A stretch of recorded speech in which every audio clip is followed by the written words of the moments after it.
All right, so we are live on YouTube. We'll kick off in 4 minutes. I'm like, man, get the fuck out of here. You fucking lying. So one thing about prison and in jail, you can show your paperwork. Like, you can lie all you want, but your paperwork tells me. So I said, let me see your paperwork then. He showed me his paperwork, and it's right there in black and white. And immediately he got my attention.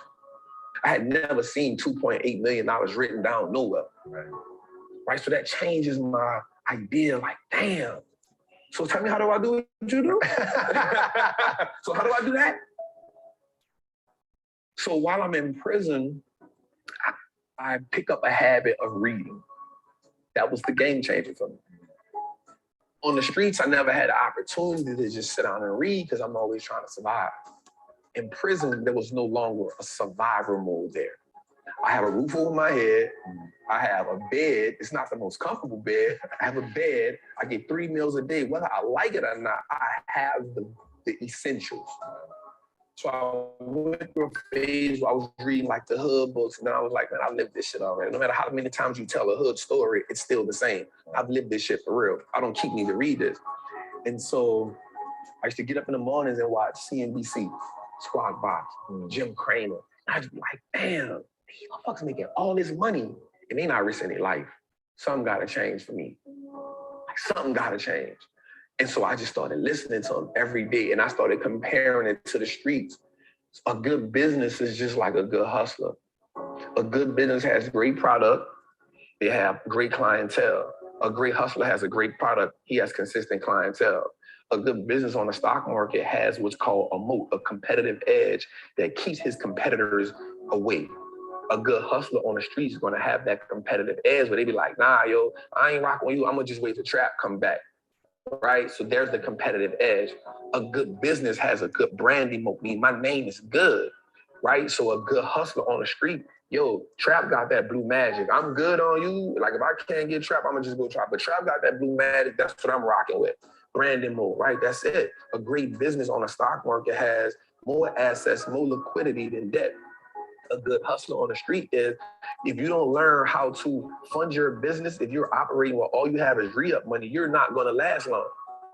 So those components reminded me the same. On the stock market, in the world, if a company's paying tariffs, that's equivalent to a dude on the street going pay draft to go hustle in somebody's hood. Like, you can't hustle over here unless you pay me draft. It's the same as a tariff. It's the same thing. Yeah. So once I broke the game down to a way that I can understand it, it wasn't about me just being brilliant. It was like, yo, how do I make the game winnable for me?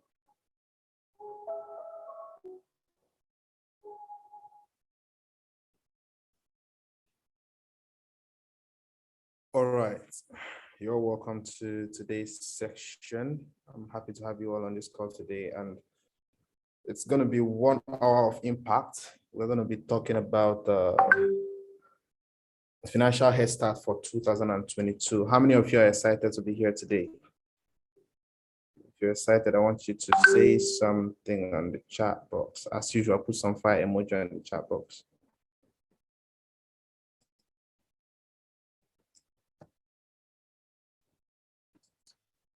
Put some fire emoji on the chat box.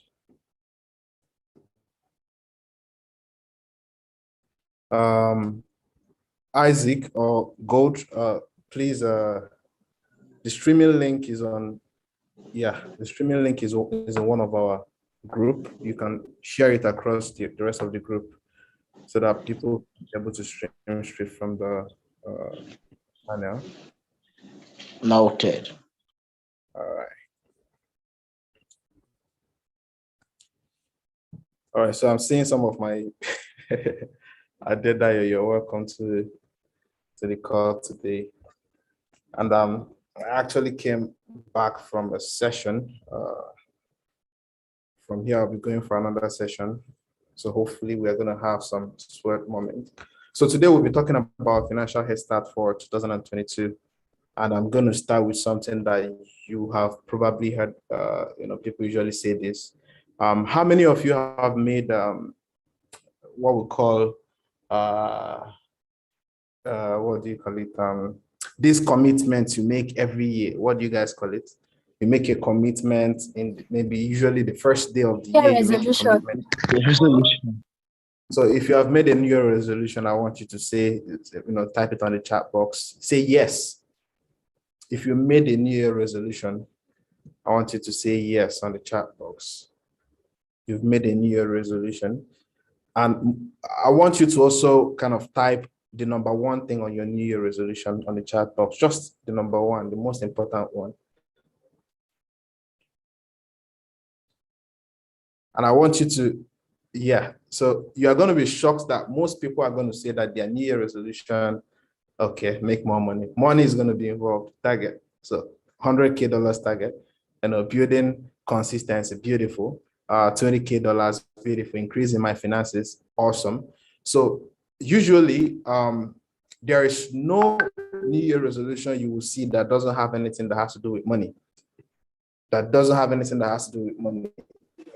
It's either going to be I'm going to make X amount of money, or I'm going to become more successful than I used to be other years, or I'm going to hit my target of this amount. It always boils down to money.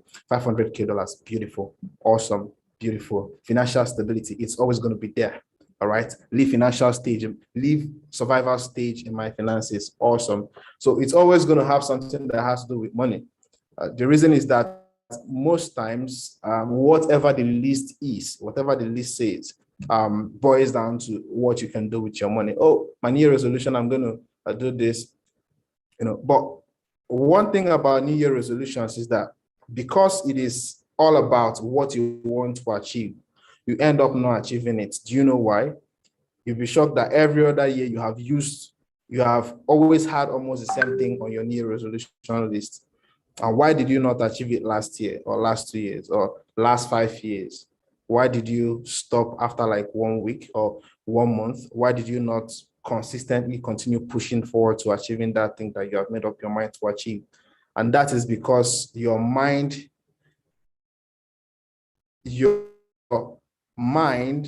or your decision or your New Year resolution is always around, how you want to achieve it or what you want to achieve. It's not about who you become in the process towards achieving those things. And that is where I'm going to focus on in this session. Who you become in the process of pursuing what you want to be or who you want to become, or what you want to achieve is more important than that which you are pursuing to achieve. Who you become in the process. If you want to be a billionaire, if you want to be a millionaire, or you want to make more money, you need to become someone that can be a millionaire. You need to become someone that can be a billionaire. You need to become an entirely different person from who you used to be when you were controlling hundreds or thousands, right? So this will form like the basis of our discussion today. Let me on my AC.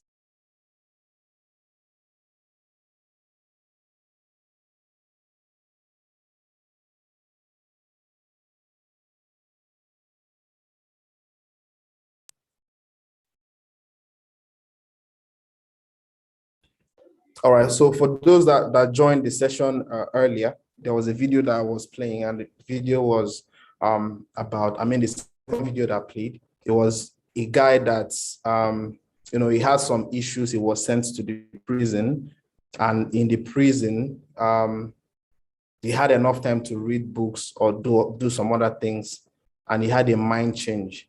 From prison, it didn't take up to 2 weeks, 2 years, and he became a millionaire in dollars. And you have heard stories of people like Obasanjo and some other people who probably left the prison and then met their financial breakthrough. And this is because most people run through their life without having to work on themselves. Okay. And that's the reason why, funny enough, prisons are called correctional centers. You have enough time to think, take a deep breath and think, right? And kind of come up with new blueprints that would help you to become who you ought to be. And I have a couple of things I wrote down here. I want us to hit on one at a time. I want you to say this to yourself, and I want you to type it on the chat box if you can. I want you to say, money wants me more than I want it. Say it to yourself, and if you can, type it on the chat box. Money wants me more than I want it. Money wants me more than I want it.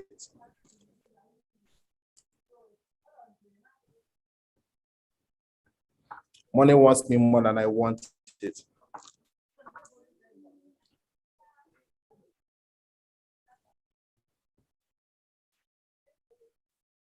Yes.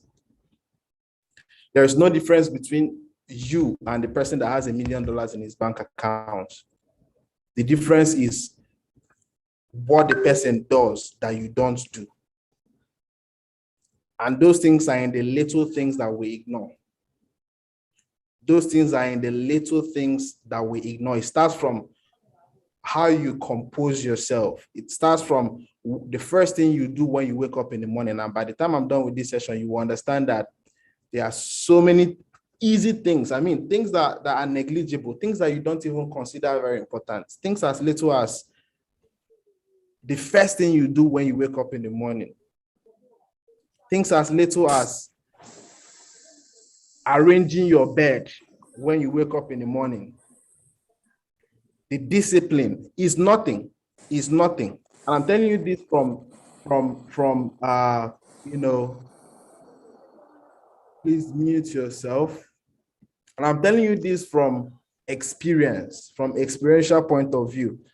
Things as little as waking up and not just leaving your bed, go to the bathroom, or probably pressing your phone immediately you wake up in the morning. Things as simple as arranging your bed in the morning, immediately you wake up. Even if it is difficult, even if it feels I'm weak, let me just do other things. Maybe later I'll come back and do it. Things as little as your routine early in the morning, making up your mind and staying consistent with it.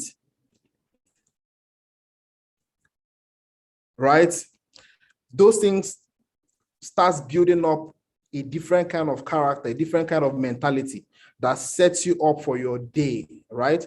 So your future, your plan for what you want to achieve in the future may be vague in your mind, because you still see the future as maybe next 5 years or next 10 years or next 2 years or by the end of this year. Your future starts from the moment you wake up in the morning. And next moment from now, I mean, we are currently, this is 12:19 in the morning, in the afternoon. In the next 2 minutes is the future that you thought about yesterday. Next 5 minutes, but today is the future that you thought about last week. Treating every single day as though it is the future that you've always dreamt of brings you closer to the future that you dream about.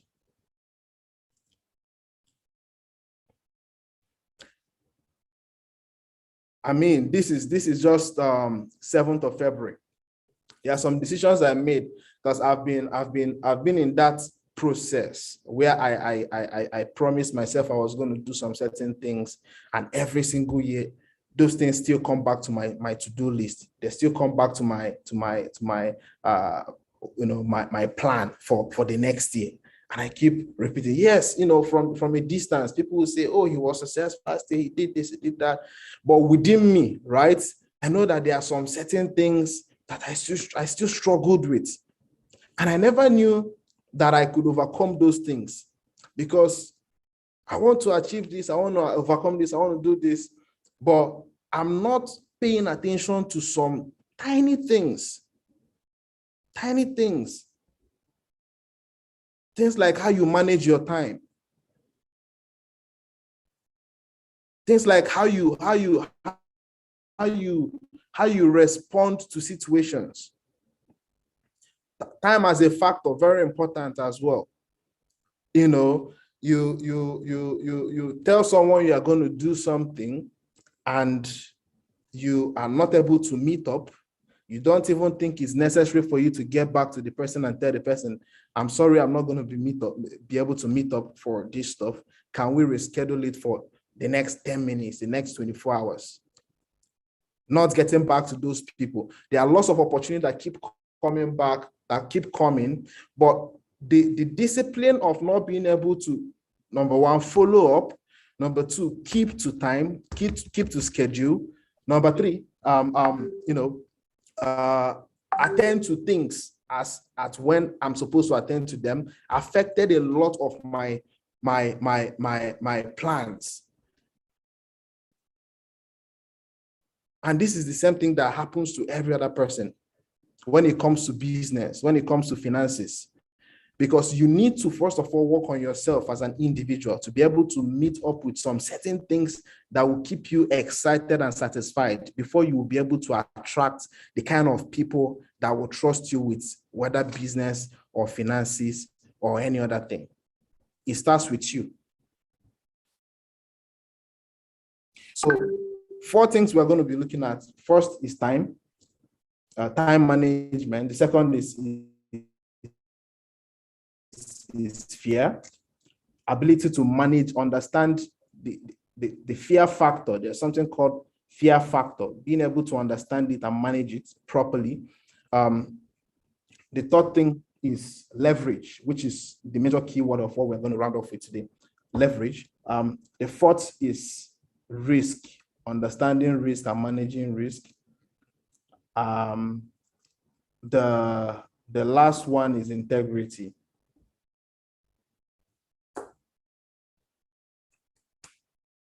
So what is the best way you manage your time? How do you manage time and be efficient with your time management? Which I had already talked about. The first, ensure that you have what we call time integrity, right? If you have something to do with someone, you have something to do with like a business, a meeting, whatever it is, make sure you keep to it. You keep to time. That's number one. Keep to time. If you're not able to meet up with time,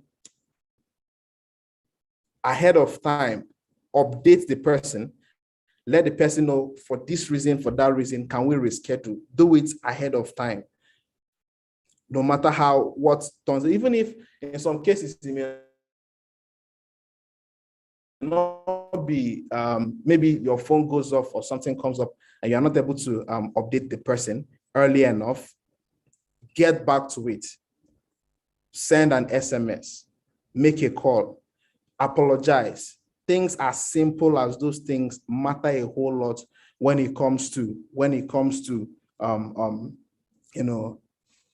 before it gets to money, to the financial.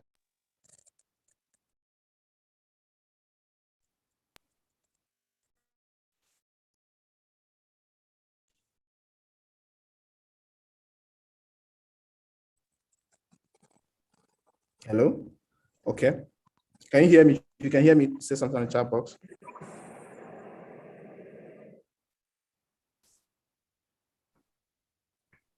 All right, thank you.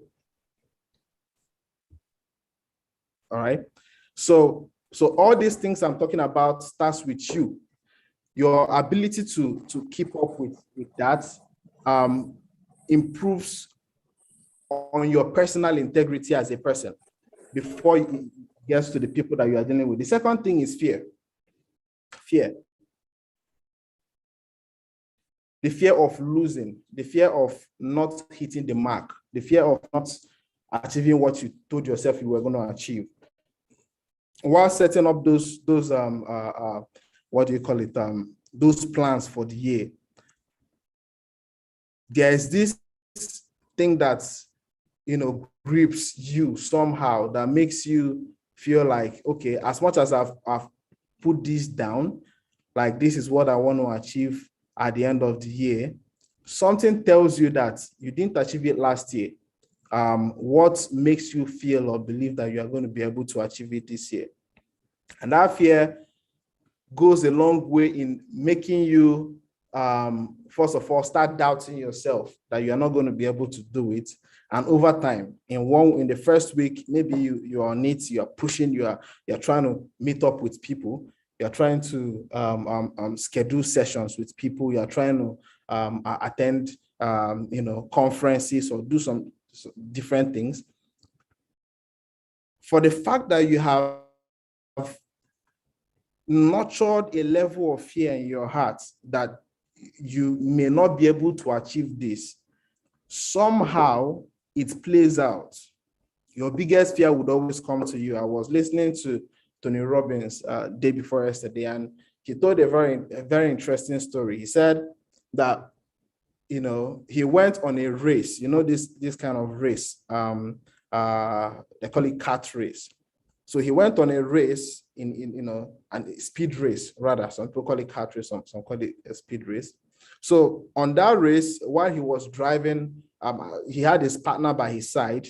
His partner is a professional. He was a rookie driver. He was still trying to understand how this thing worked.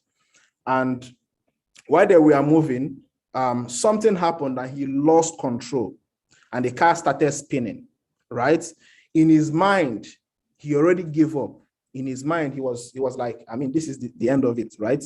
But he was surprised that his partner that was sitting by his side, who was a professional, wasn't perturbed in any way, even though the car was spinning on a high speed.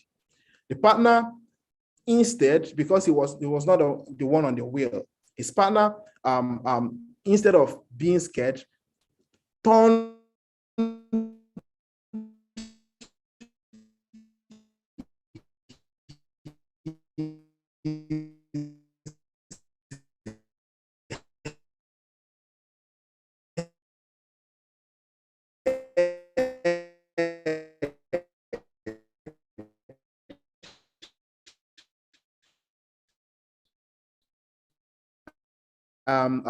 what's his name? Tony Robbins' head, and made him to focus. So why he was thinking about that, his partner told him that he should focus on the road. He shouldn't focus on the steering or focus on the wall. Tony Robbins said that his mind was on the wall. His whole mind was, this is where we are going to hit. This is where we are going to end up crashing the car. His whole mind was on the wall. So his partner just kept his face focused on the road. And before he knew what was happening, the car turned around and focused on the road and stopped spinning. So after the whole race, he asked his partner, like, why did you do that? Like, instead of, like, in his mind, he thought, he was like, okay, instead of me having my eyes open and kind of seeing us crash, I'd rather close my eyes and probably die with the crash. His partner told him that where you fix your mind, where you put your focus, would end up being where your destination would be, right? If your focus is on failure, at the end of the day, that is where you're going to end up, whether you like it or not. If your mind is on if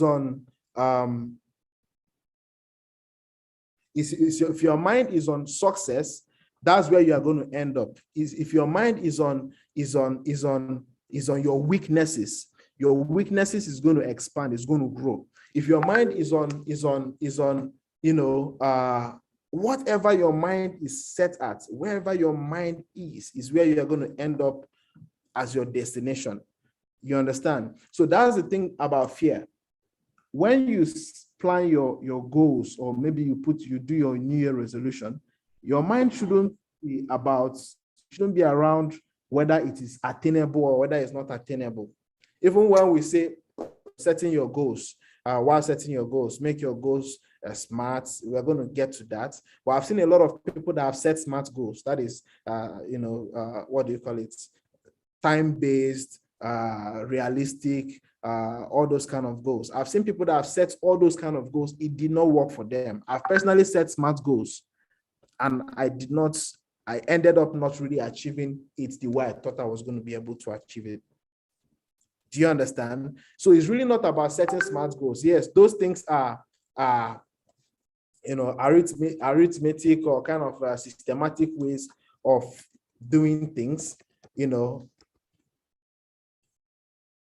But at the end of the day, first of all, no matter how your goal is, how easy or how smart your goal is, if you have not worked on yourself in terms of time management, like I said, that's the first one. And conquering your fear. At the end of the day, you are still not going to achieve what you want to achieve. So the first way to conquer your fear is change your focus. Let your focus be on your destination, not on your immediate situation. Let your focus be on your destination, not on your immediate situation. Your immediate situation may not be so interesting. It may not be so exciting. It may not be palatable. It may not be easy. But if your focus is on your destination, you will end up in your destination. If your focus is in your destination, where you want to end, your eye should be on, I want to be the owner of the biggest corporation in Nigeria. Let your eye be set there. If your mind has been set on your destination, there is no way, there is no temporal situation be able to stop you. Everything has a situation somehow, no matter how it comes, no matter what happens, no matter how difficult, how dangerous, once your mind is set at your destination, your temporal situations will no longer matter. And that is when you start realizing that, I know those who kind of made the decision to start trading cryptocurrencies, and immediately they lose their first money. They say, this is not for me. You understand? This is not for me. If your mind was not on the immediate failures, you will just not feel like stopping, even though you've made some losses, because your goal was not about the loss. Your goal was about the money you wanted to make. I'm still going to get back to kind of decision making. Yeah, I didn't put that down. You understand? I remember last year, there was an old friend, every time I post on Facebook, he would send me a message. He'll be like, Mr. Frank, put me through what you do. I'm like, from a distance, people are going to see you and they are like, whatever that is very conspicuous around you, that you do, kind of, people are going to assume that is what gives you money. No, that may not be what gives you money. What gives you money comes from within. It comes from,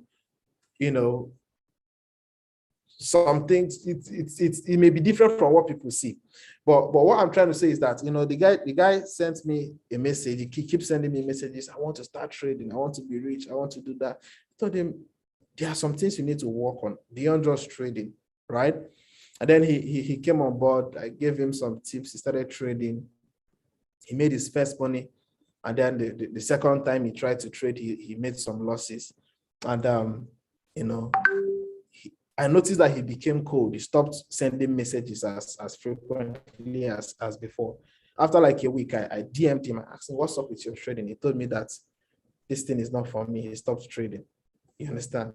So with that, you see that it's really not about the skill or what you do. Is about who you are doing those things, right? That is what will keep you on the goal. That's what will keep you on the track to keep doing whatever you find yourself doing, that you have so much belief in, that this is things that are going to give you the money. You will notice that you will have more passion to study more around that thing, follow people that are doing things within that sector, grow yourself, learn from your mistakes, apply the lessons that you got from those mistakes, and keep moving. It may not happen immediately, it may not happen, the next day or the next week, but eventually you'll get to where you are headed. So fear. The second way to overcome your fears is to gain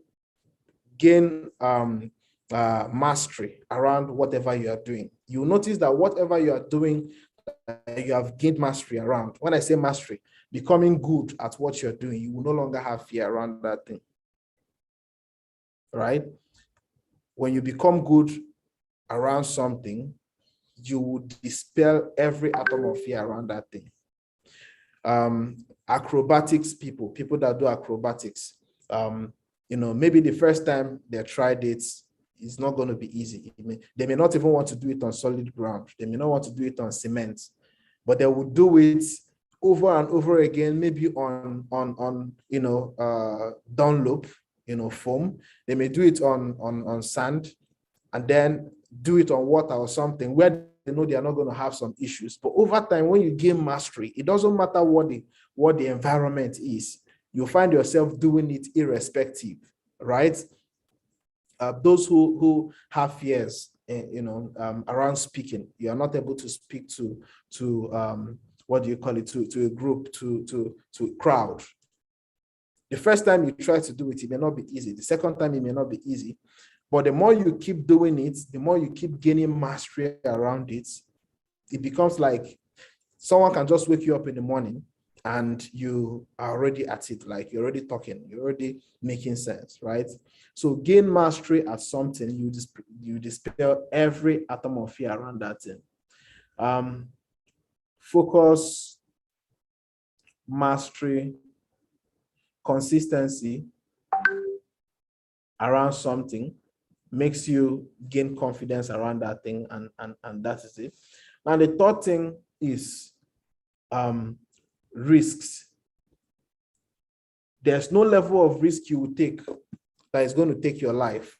I want you to I'm not talking about life-threatening risks or risks that has to do with that has to do with possibility of you losing your life. I mean, when it comes to your passion, pursuing your goals, pursuing those things that you set out to achieve. Any level of risk that comes with it that doesn't have anything that's not life-threatening, right? Face it head on. Can you hear me? Someone says she can't hear me. If you can hear me, I want you to confirm on the chat box. Right? Face your risk, take the risk. The worst thing that can do when you take a risk is that it doesn't work. It doesn't work out the way you planned. But you will learn from it. And the next time you are starting from a point of experience. You're no longer starting from a point of a starter. Someone that have done something for the first time and it doesn't work out, or it didn't work out, right? If you are doing that thing again, you are no longer doing it as the same person that you were yesterday when you tried it. You are doing it as a brand new person with a brand new experience. So if you went to the right direction, this time around, you may want to try the left direction. And guess what? If you feel taking the left direction, next time, are you going to take left? No, you're not going to take left. You won't take right because you've also experienced right.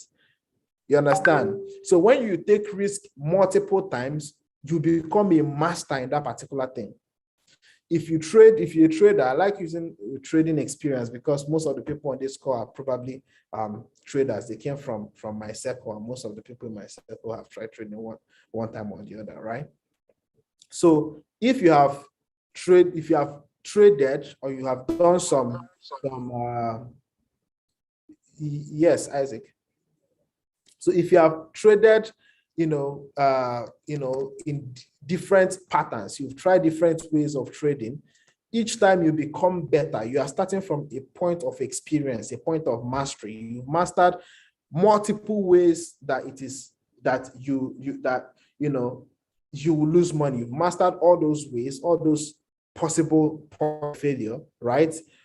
The next, each time you trade, you become better. You can explain the reason why A did not work and B is working, or B is not working and C is working. And that's the reason why people, that have worked in a particular sector for years, that's why even when you're going to get a job, they will say, if you have had 10 years of experience, you will be valued better than someone that is just coming from, that is just starting for the first time, right? So those things add up to your experiences. So take as many risks as possible, and especially if you are below, like you are still in your 20s, you understand? There was a video I posted on my WhatsApp status day before yesterday. It was Jack Ma, Alibaba, the owner of AliExpress and the former richest man in China. He said that in your 20s, take as much risk as possible. Take as much risk as possible, right? Because you have enough energy to try again if it doesn't work. You have enough energy, enough time to try again. So before you are 30, you are going to be master around whatever thing you have taken a lot of risk around, right? So, these are things you need to work on yourself, right? I talked about fear. I talked about time. I talked about risks. Now, the next thing is integrity. And all of them, integrity is, I think I said something that borders around integrity when I was talking about time, right? Being able to build your integrity level.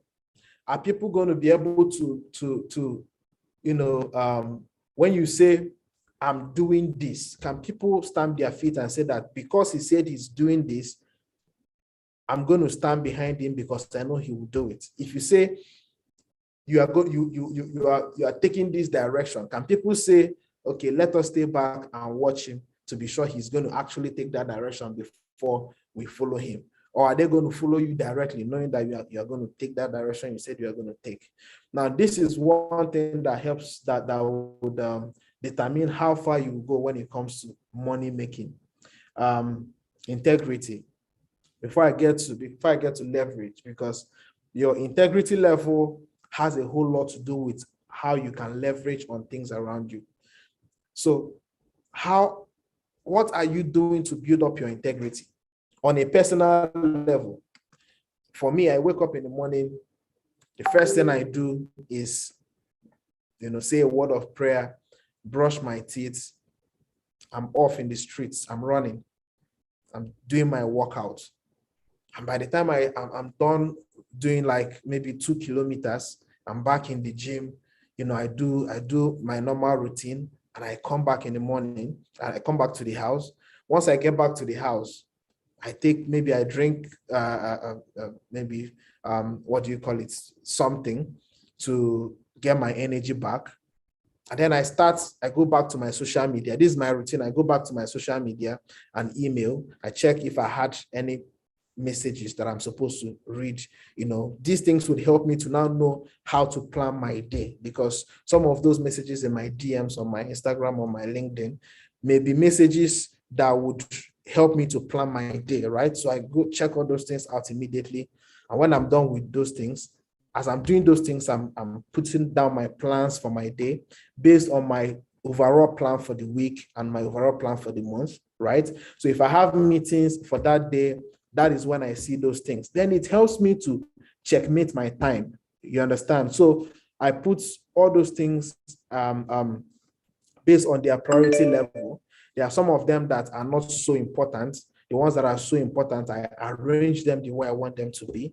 If there are calls I need to make, I make those calls. If there are SMSs I need to send, if there are messages I do all those things. Those things now reflect back on how people take me. Are they going to take me seriously? Are they going to take me for a joke? Next time, if I have an appointment with those people, are they going to honor it? Are they going to dishonor it? Do you understand? So all those things help me to build on my level of integrity. But remember how it started? It started with me having integrity around how I start my day, kick off my day. Now, let's reverse it. Imagine that I wake up in the morning, and then the first thing I do is to pick up my phone and start browsing. Before you know it, I'm going to see some interesting videos on Instagram. I'm going to want to watch those videos. Some of them are going to be very interesting, attractive. I'm going to watch those things. Before you know it, 2 hours has passed. That initial, energy that I was supposed to run with, or I'm supposed to, jump into the day with, I would have expended it on Instagram. Remember that, even your mind, that's where your mind is where the whole hard work happens, right? So as you are watching videos on Instagram, your mind is working. So it still affects your entire physiology. your eyes are going to get weak, your mind, you are trying to process those things you are watching. So you start getting brain fatigue, so you will just give up for that day. And maybe 2 hours has passed, you now take your bait, no arrangement, no form of planning, nothing. You're going to miss out on messages that people sent you. Some of those messages could be, people that could eventually give you, what do you call it, a job, or that could eventually turn out to become clients or something, but you've missed out on that particular one. And then tomorrow you follow the same process again. You wake up and you are pressing your phone, and you wake up in the morning, you just feel tired, and then you go back to bed again. Another 2 hours has passed, and then you wake up by 8 o'clock in the morning. There's no personal integrity. Let me tell you something. However you place yourself, however you put yourself, however you see yourself, people are going to see you 10 times more of that. So if you, in your mind, your personal life, you have kind of placed yourself in a position within you where you are mediocre, people are going to see you 10 times a mediocre. If you have placed yourself in your mind, in your energy, everything that you do as a champion, people are going to see you 10 times that. Do you understand? However you place yourself, however you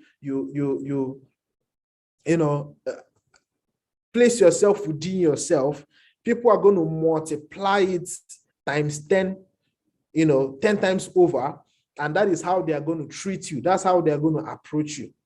And that's the reason why no matter how you try to pretend, it cannot work.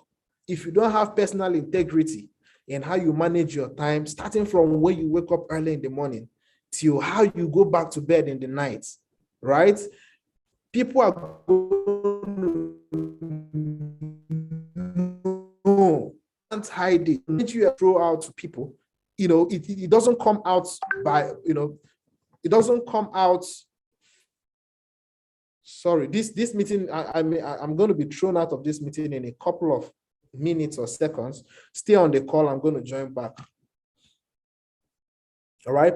So that's exactly how people are going to see you, and they are going to see you 10 times either worse or better. So if you put yourself in a position where you are a king, right, and you're a master of something, people are going to see you 10 times better than that. So that is one very important thing. And another thing that has to do with integrity on a personal level, and this thing, not everybody is going to tell you this: making out time to think. Making out time to think. I call it thinking time. Thinking time. There are lots of you on this call that most of what you do throughout the day does not allow you a single moment of thinking, a single moment to think, to analyze things, to meditate on things, to ask yourself some very important questions, essential questions. You don't give yourself that time. Maybe you have a friend that is always around you and the person is talking every single moment. Those things affect your personal integrity because you are going to be a push around. You don't have time to think. You don't have time to analyze things. Like I said, when this meeting takes me out, I'm going to join back immediately. All right. So while I wait for that to happen, I want you to type 1 or 2 things on the chat box that anything within everything I've said so far that's intrigued you the most. I want you to type it on the chat box.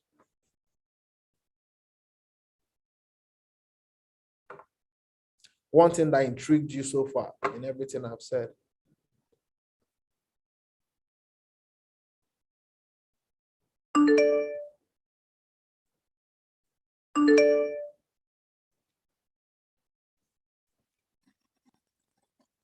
Whatever you focus on comes to you.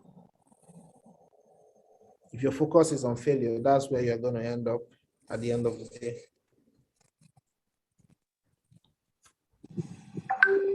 Because your direction, I'm not saying, okay. Success. Integrity is key. My time management needs to change 100%. My integrity to keeping up with my personal goals makes me an exceptional person. Awesome. I like the way you put that. Facing risk head on. Your focus starts from the moment you wake up in the morning. Early morning routine, integrity of I'm still going to talk more on thinking time. It's one secret, very powerful secret. Um, mastery. I feel like you actually have a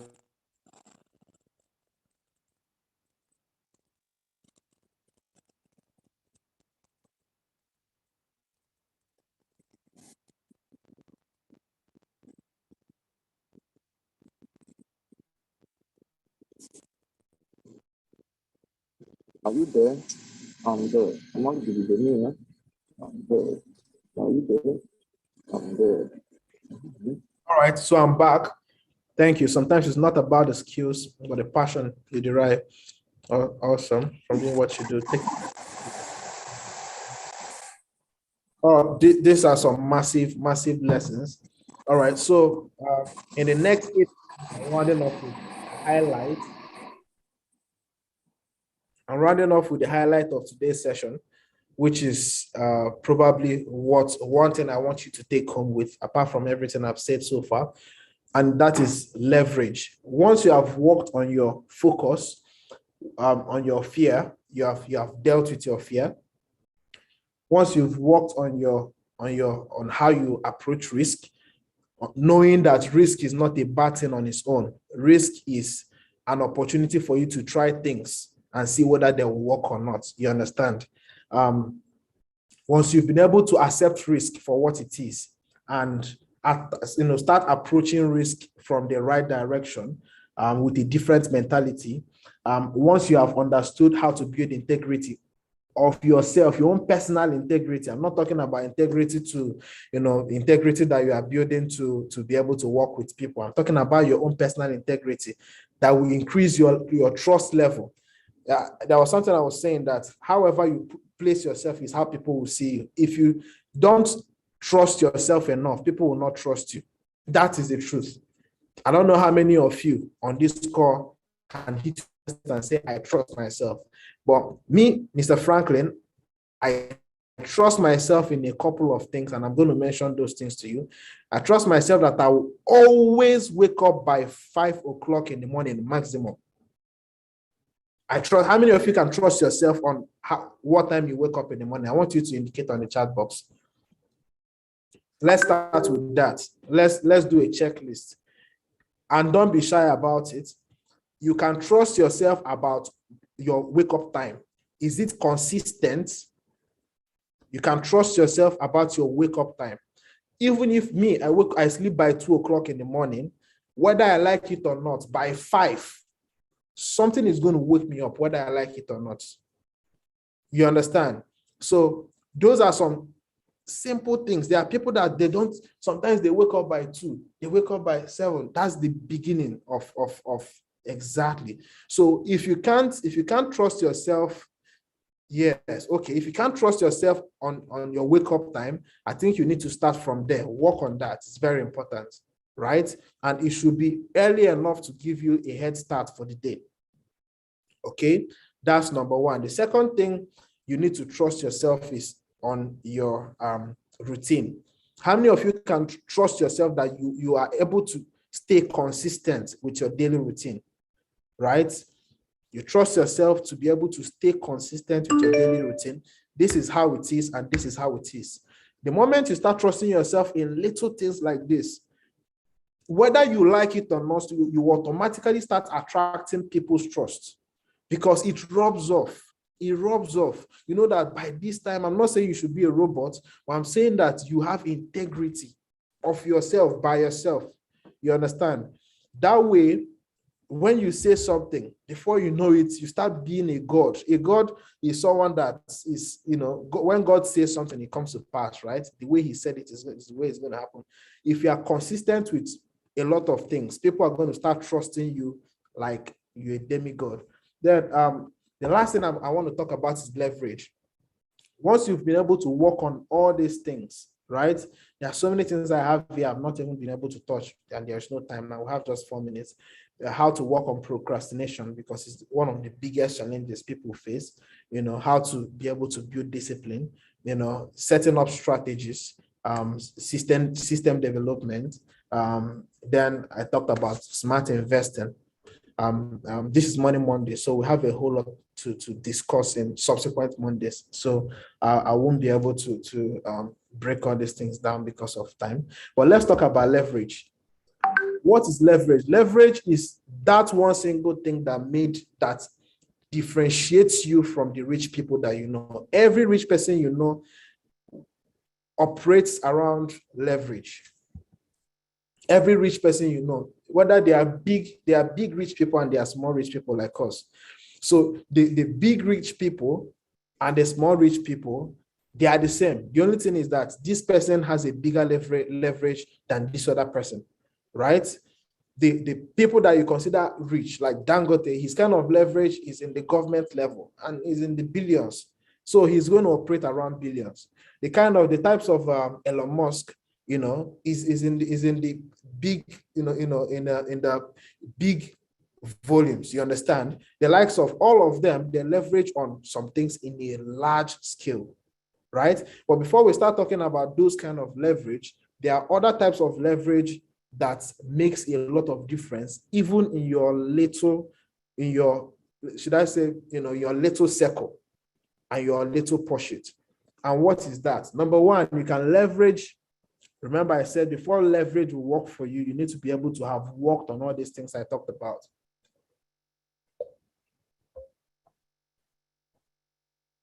Right?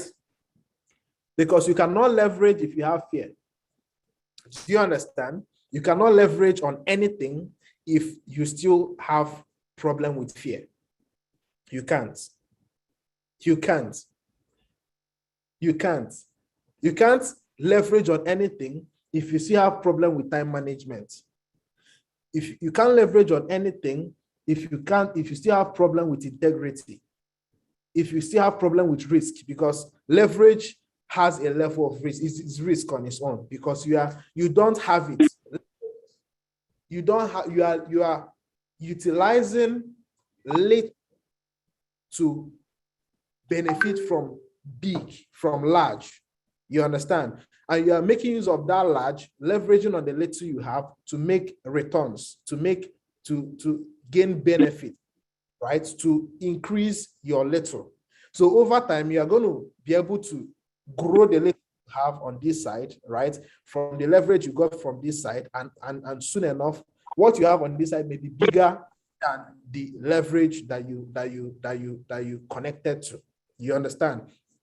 But even the Bible said that if you are not faithful with little, how can big be entrusted to you? Do you understand? The Bible was talking about leverage. On that topic, it was actually talking about leverage. If you are not faithful with the little you have without leverage, that is your own. How are you going to be able to sustain the leverage that is given to you? A lot of people have tried to embark on leverages and they ended up blowing up the leverage, and to tomorrow they are not able to go back to that leverage. People entrusted you with money for you to manage it for them, and you ended up blowing up that money.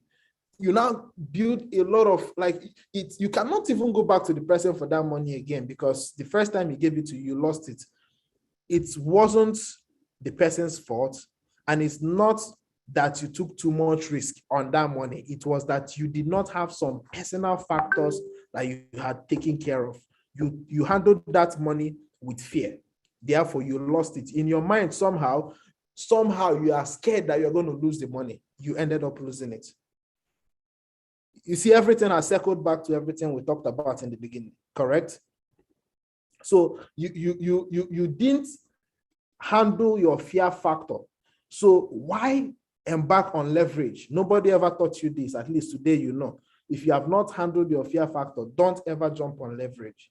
if you've not handled your time management, right, properly, don't jump on leverage. If you don't have integrity for yourself and on yourself, don't jump on leverage. So leveraging on things like number one, and these are the things that will give you the financial head start that you are looking for. Number one, after you have taken care of these things, number one, other people's money. Other people's money, OPM. All the rich people you know leverage on people's money. Bank owners leverage on people's money. So you put your money in the bank, they give it out to people, they make returns on it, they still keep your money safe and secure for you. If these bank people don't have integrity of time, they have not, handled their fear factor to be able to take on as much risk as possible. You understand? I don't think they will be able to run a bank. They will not be able to run a bank. It's not possible. You understand? Or different people that do different businesses. So leveraging on other people's money, leveraging on your social capital. Your social capital are the people that are around you.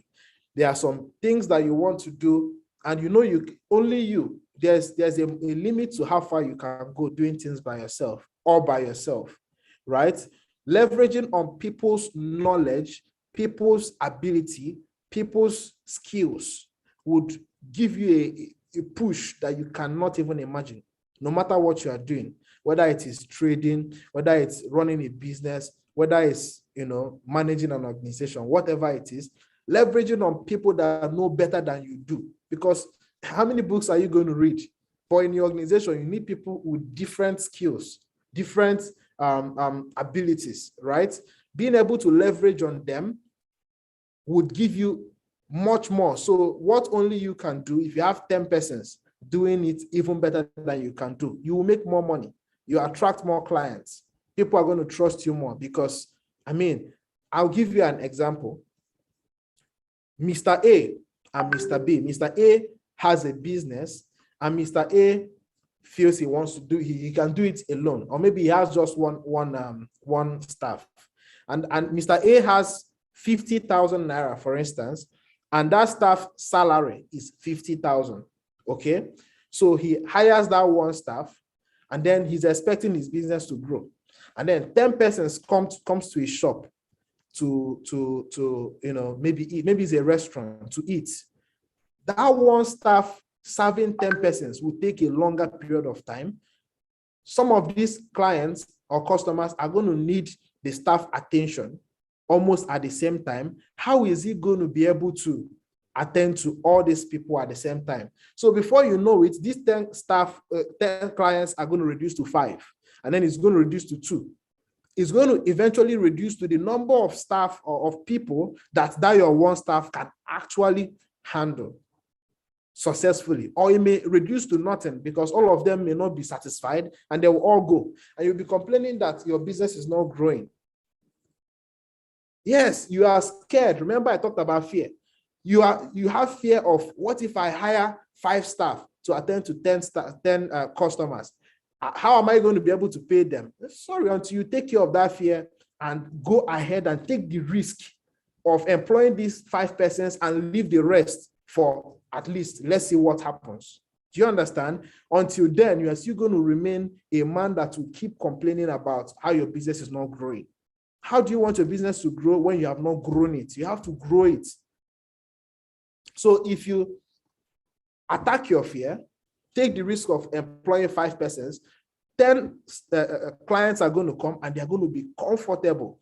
They are going to come back again and again. And at the end of the day, you didn't have 50,000 to pay this staff, all this staff. You had money to pay one person, but you have leveraged on their energy, on their skill to attract more customers. More customers will come and pay you money. You will not have enough to pay all these people. Do you understand what I'm trying to say? So, but you are scared you are not going to move. Then you stay at the same spot all year long, right? So that's another thing you need to leverage on. Forget about the fear. Forget about whether it's going to work or not. Take the risk. Leverage on people's energy and stuff. So that's the second part, right? So you will notice that you start your time, you'll be able to save a lot of time. You have enough time to do a lot of other things because other people have been leveraged, right? So that is the second thing you need to leverage. Money, which is other people's money, other people's time, other people's, what do you call it? Skills, knowledge. You can leverage as many things as possible. So whatever, once you have been able to take care of your fear factor, your own personal time. And another thing is, a lot of people, when you have not taken care of your own personal, these issues I talked about in the beginning, right? If you have not been able to take care of them, like I said before, you won't be able to leverage successfully. I'm going to end with this. You have not taken care of those things for yourself, and then you go and hire like 10 staff. These 10 staff, you wake up by 9 o'clock in the morning and you come to the shop or the office, you won't even know what time they came. Some of them are going to come late. Do you understand? They're going to come late because you came late. You don't even know. In fact, the guilt in your heart will not even allow you to even attack them because you are not even settled yourself. You are not on the top of your game. And that's the reason why when you see some people that are managing organizations or doing some heavy things and succeeding, you see that they're always hitting on people. Why didn't you do this? You did this. And they are saying it with all confidence. You say that they are wicked or they are too aggressive. They are not wicked and they are not aggressive. They are simply trying to get you to a certain level. And before you know it, maybe they sack the person. And they may get, until they get the person that is on the same frequency as them, they are not comfortable. Why? Because they have personally worked on themselves on that level. And you will not even have any reason to fault them in any way for acting the way they act. Do you understand? So I don't want to take a longer time. I wanted to say something else. But how many of you have learned something on today's session? If you have, I want you to write something on the chat box, put some fire emoji, and maybe hint on some of those things. I'm going to take just 3 questions before we call it a day today. I saw somebody's hand, but it's no longer there.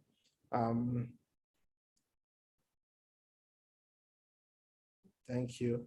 I saw someone's hand, but the person has. So you can drop your question or probably raise your hand. In the next 5 minutes, we should be done with this session.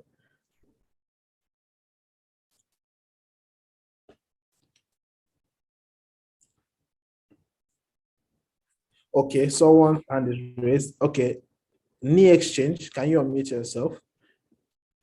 I'll just take 3 voice questions and Engineer Uche. Hello, good afternoon. Good afternoon. Thanks for this class. You're welcome. On leverage, you talked on the importance of others doing the job for you. Yeah. Let's say you're a startup and you want to build something and you don't have the money to pay those guys. What else will you offer these guys to actually work for you? Okay, awesome. Now, energy can be transferred, right? It cannot be destroyed.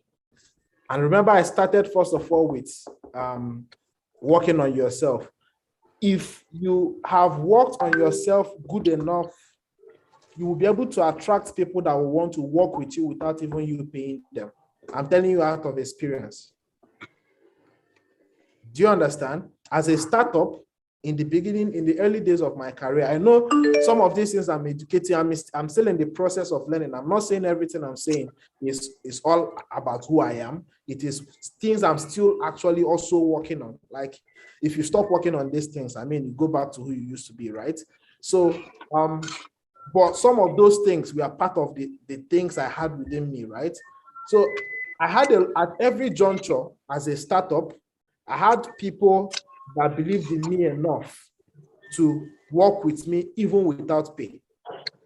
Do you understand? And I leveraged their energy, their skills, their talents, and at that point, so that is it. But apart from that, you can also, if it's a shared vision, then there should be shared benefits. So as a startup, if you are leveraging on someone that has what you need at that point, a startup to grow, you can actually do some equity share. You understand? But I don't want to go in depth on that. You can do equity share. You can tell the person, okay, out of this 100% ownership of this company, you have 10%. So I can't pay you cash, but since you believe in what I'm doing, bring in your expertise. Let us benefit from the profits that comes from the company, and the person will agree. Right? All right, thank you. You're Thank welcome. you. Thank you. You're welcome. Yeah. All right. So one more person has his hand raised. Abam John. Abam John. Okay, good afternoon, Mr. Franklin. You're welcome. Okay, so you spoke about time, fear, risk, integrity, and leverage. So what if you have all these factors and you are a startup, but it seems as if some things are not in place, like funding and so on. How do you go about that? Like, how do you deal with that? Because you've developed yourself on these 5 qualities, but it seems as if things are not still going through. How do you deal with that? Okay, so you have all these things, but you are talking about capital in terms of the startup, right? Yes. Yes, there are so many ways you can build capital. You're talking about cash capital, and one of the big problems a lot of startup has is looking at the big money when they can focus on the small money, right? There are so many ways you can generate funds as a startup. In the beginning, all you are looking for is for technical startups. You're looking for money for server. You're looking for money for some minor things. It may not be more than 5 million for a startup to really get to where to actually do some certain things. You can task yourself. You are 5 of you. If there are 5 of you, you can task yourself. You raise 1 million. You raise 1 million. You raise 1 million. You can't tell me you have taken care of fear and the risk, and you are telling me you cannot raise capital. It's not possible. If you have taken care of your fear as a person, and you're able to take risk, task yourselves, raise that money, you will raise it. Give yourself 1 week. 1 week. People that know me on this call, there are some people that have seen it happen for me. Maybe I don't have so much funds to do some certain things, and I tell them in 1 week, this is going to be done. In 1 week, it happens. It doesn't have a choice. It just happens. You know why it happens? Because I have not given it an ability. I've not given it a chance not to happen. I've made up my mind to happen by crook or by means. There's nothing like crook. I'm trying to tell you something. It must happen. If it means talking to 10 persons and hoping that at least 1 person responds, it will happen.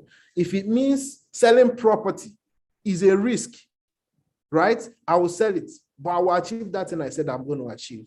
So there are so many ways you can do this. Then you can take on some side businesses or some side hustles, right? And I remember back in the days, like when I was starting Beat FXC Exchange, like 5 years ago or something, I was doing some side hustles. I was developing some websites for people, consulting for people. And as money comes for those things, I put them all back into BitFXT. You understand? To build the exchange and all that. So you can try some side businesses. It will also work out for you. Okay, sir. Thank you very much, sir. You're welcome. So yeah, so don't if you have not been able to raise capital, to take care of your fear and your risk, that's when you will be complaining of capital. Be sure you have done your calculation and that you know how much you need exactly.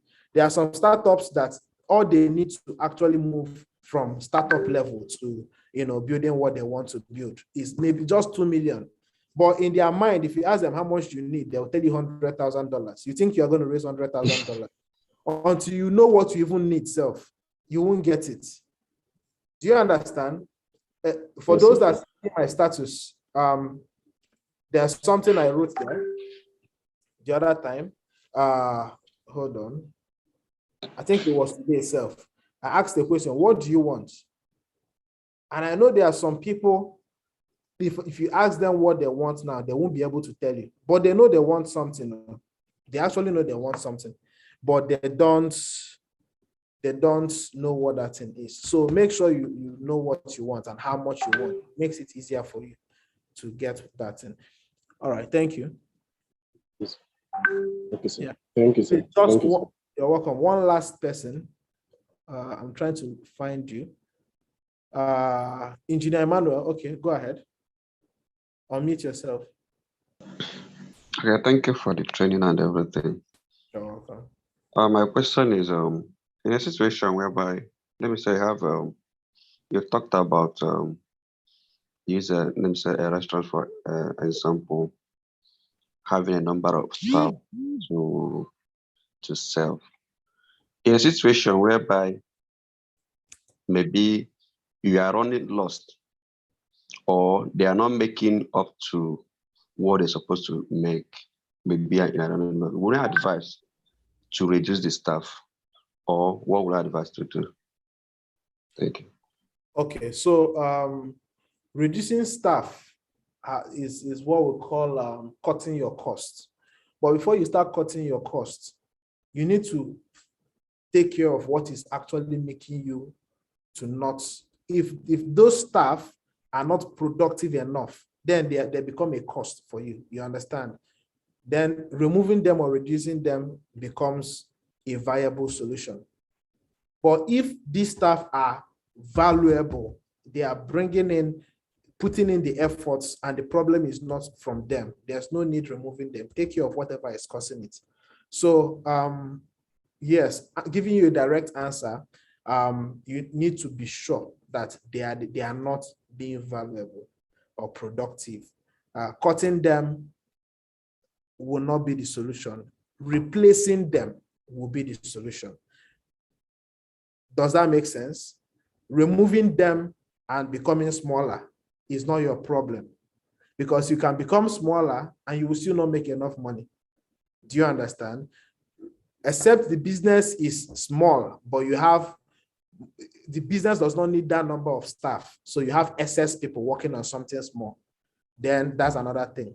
But if they are equal to the task that is available, right? But you are not making enough money, then the problem is not them. The problem is your business model or your business structure. So work on your business model.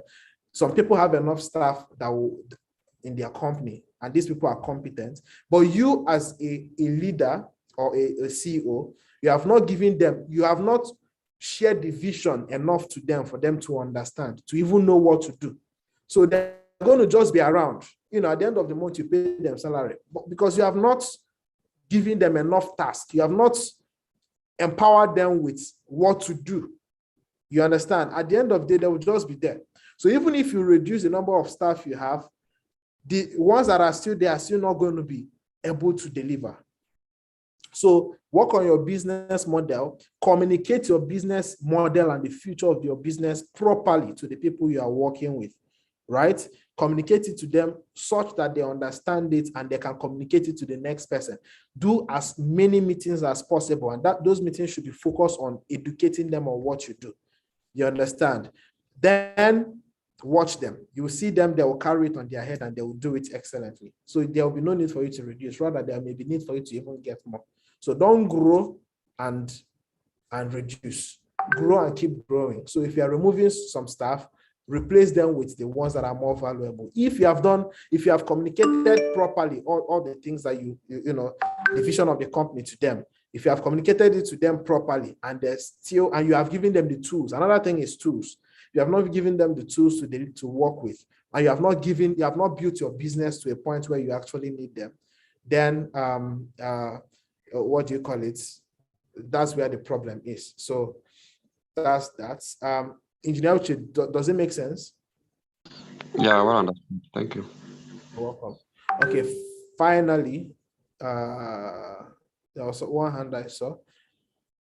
All right, so I think we are done. All right, so if it was educative enough, I want you to put some fire emoji in the chat box, and we'll call it a day.